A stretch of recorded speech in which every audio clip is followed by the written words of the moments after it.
BJP শাসিত বিভিন্ন রাজ্যে বাংলা ভাষাভাষী মানুষদের উপর নির্বিচারে অত্যাচারের প্রতিবাদে বিজেপি ভারত ছাড়ো স্লোগান তুলে প্রতিবাদ মিছিল সংগঠিত করল নবদ্বীপ শহর তৃণমূল কংগ্রেস। শনিবার সন্ধ্যায় নবদ্বীপ শহরের রাধাবাজার মোড় থেকে মশাল জ্বালিয়ে বিজেপি ভারত ছাড়ো স্লোগান তুলে এই প্রতিবাদ মিছিলে সামিল হন অসংখ্য মহিলা সহ তৃণমূল কংগ্রেসের কয়েক হাজার কর্মী ও সমর্থক। এদিন মিছিলে নেতৃত্ব দেন পুরপ্রধান বিমান কৃষ্ণ সাহা। এদিনের এই প্রতিবাদ মিছিলে সকলের নজর কাড়ে আসামে এনআরসি নামে বাঙালিদের ডিটেনশন ক্যাম্পে বন্দি করে রাখার ঘটনাকে তুলে ধরে 7 নম্বর ওয়ার্ড থেকে আসা প্রতীকী ট্যাবলো। এই মিছিলে যোগ দেন শ্যামাপ্রসাদ পাল, শচীন্দ্র বসাক, সুজিত সাহা, রাজদীপ চ্যাটার্জি, মনিকা চক্রবর্তী, ভানু সাহা, সুজিত সরকার সহ বিভিন্ন শাখা সংগঠনের নেতৃত্ব ও দলের প্রায় সমস্ত কাউন্সিলর। উল্লেখ্য, 1942 সালের 9ই আগস্ট ইংরেজ ভারত ছাড়ো আন্দোলনে উত্তাল হয়ে উঠেছিল পরাধীন ভারতবর্ষ।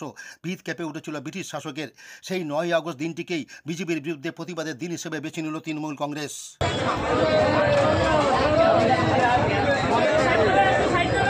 ব্রিটিশ আমলে যে অত্যাচার চলেছিল ভারতবর্ষে, তার থেকে অনেক বেশি অত্যাচার বর্তমান কেন্দ্রীয় সরকার বিজেপি সরকার সেটা বিশেষ করে বাংলাভাষীদের ওপর চালাচ্ছে।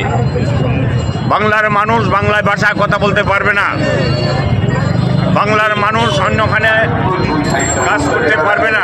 এই সমস্ত অত্যাচারের বাংলার মানুষ কেন, ভারতবর্ষের কোনো মানুষই মেনে নেবে না।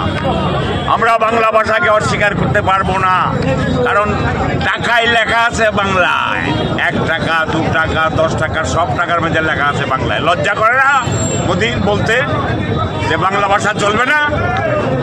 বাংলা ভাষাকে রক্ষা করার জন্য এবং সার্বিক উন্নয়নের জন্য এবং মমতা বন্দ্যোপাধ্যায় ঘোষণা করেছে এখানে কোনো এনআরসি হবে না, সার হবে না।